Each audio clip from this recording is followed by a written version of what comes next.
ضربت الأرض مساء يوم الجمعة الماضية عاصفة شمسية شديدة، هي الأولى من نوعها منذ العام 2003.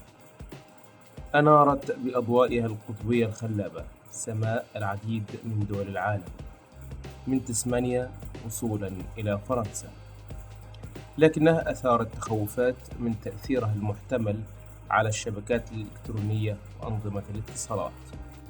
وأعلنت الوكالة الأمريكية لمراقبة المحيطات والغلاف الجوي أن العاصفة الجيومغناطيسية هي من المستوى الخامس على مقياس من 5 درجات، والذي يوصف بأنه شديد.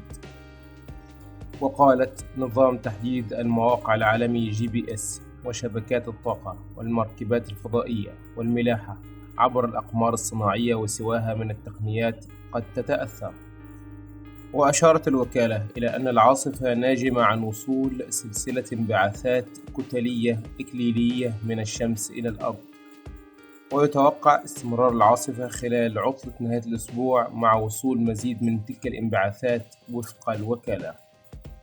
آخر حدث من هذا النوع بلغ المستوى الخامس كان في أكتوبر 2003، وأطلق عليه اسم عواصف الهالوين الشمسية حسب الوكالة. وسجلت في ذلك العام انقطاعات للتيار الكهربائي في السويد، بينما تضررت محولات كهربائية في جنوب إفريقيا.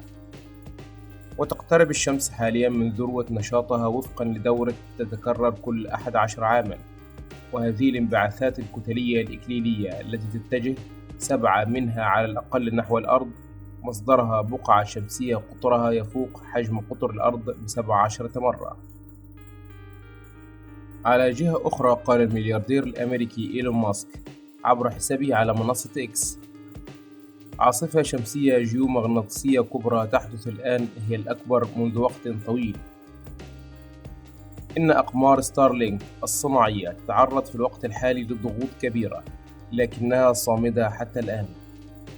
ستارلينك هو خدمة إنترنت قائمة على الأقمار الصناعية، صممت لإيصال الإنترنت إلى المناطق المحرومة التي لا يصلها نظام خدمة الإنترنت التقليدي.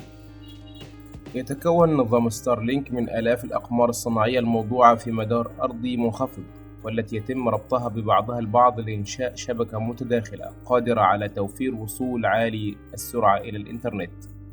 ومن المحتمل أن تتسبب العاصفة بتداخل شبكات الكهرباء ونظم الاتصالات والملاحة، ومن المرجح أن يستمر تأثيرها على المجال المغناطيسي للأرض لساعات بعد انتهائها.